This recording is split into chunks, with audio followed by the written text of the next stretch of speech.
শালবন বিহার মূলত প্রত্নতাত্ত্বিক এবং ঐতিহাসিক একটা স্থান, যেখানে এখানে প্রতি বছর হাজার হাজার দর্শনার্থী এটা দেখার জন্য আসে।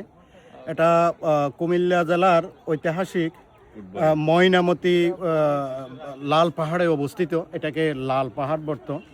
এটা সপ্তম থেকে অষ্টম শতাব্দীতে এই ইয়াটা আবিষ্কৃত হয়। তখন এখানে দেববংশের শাসন আমল ছিল। সেই থেকে এটা ইতিহাসের একটা সাক্ষ্য হয়ে আছে। এখানে হাজার হাজার দর্শনার্থী এটা দেখার জন্য আসে। এটা লালমাই পাহাড়ে অবস্থিত। এই পাহাড়টার নাম ছিল লালমাই পাহাড়। এখানে প্রচুর শাল গাছ ছিল চতুর্দিকে একসময়। সেই হিসেবে এই এলাকাটার নামকরণ করা হয়েছিল শালবন বিহার। তো এখানে যে পাশে যেগুলো দেখতে পাচ্ছি এগুলো হচ্ছে ভিক্ষুকদের ঘর ছিল, আশ্রম ছিল। এখানে অনেক ভিক্ষুক থাকতো। জ্ঞান বিজ্ঞানের দক্ষিণ পূর্ব এশিয়া মহাদেশের এটা বৌদ্ধদের জ্ঞান চর্চার একটা স্থান ছিল। এই স্থানটা একটা স্থান ছিল।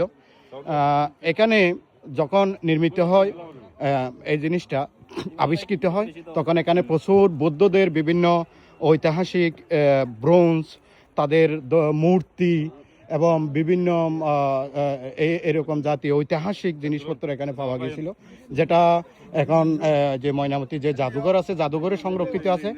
আমরা কিছুক্ষণ পরে এই জাদুঘরে যাব, জাদুঘরেও একটা ভিডিও করব। আশা করি সবাই তা দেখতে পাবেন। এই যে এটা হচ্ছে গোলাকার একটা বর্গাকৃতির মেইন মূল স্তম্ভ হচ্ছে, আমি যেখানে যে অবস্থায় এখন দাঁড়িয়ে আছি এটা হচ্ছে মূল স্তম্ভ। এর আশেপাশে এগুলো হচ্ছে বৌদ্ধদের মঠ, খুবই সুন্দর। তৎকালীন ইট দিয়ে, এখানে অন্য কোনো জিনিস ব্যবহার করা হয় নাই, সবগুলো ইটের অনেক বড় বড় স্তম্ভ দেখতে পাচ্ছেন আপনারা। খুবই সুন্দর, চতুর্দিকে বর্গাকার।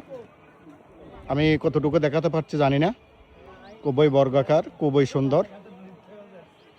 এ হচ্ছে শালবন বিহার। ভিতর থেকে শালবন বিহারের মূল স্তম্ভ থেকে, বাইরের মূল স্তম্ভ থেকে যতটুকু দেখা যায় আমি অতটুকু দেখানোর চেষ্টা করছি। এখানে মধ্যে মধ্যে আরে অনেক কিছু স্তম্ভ আছে। এগুলোর এক একটার এক সময় জাঁকজমকপূর্ণ, তাদের বৌদ্ধদের জ্ঞান অন্বেষণের, জ্ঞান আহরণের একটা পাদপীঠ হিসেবে তখন এটা পরিচিত ছিল। ধারণা করা হচ্ছে, বোঝা যাচ্ছে তৎকালীন সময়ে এই দেববংশের বৌদ্ধ শাসন আমলে এটা কতটুকু গুরুত্বপূর্ণ ছিল, এটার বর্তমান এই অবকাঠামোগুলো দেখে নিশ্চয় ধারণা করা যাচ্ছে।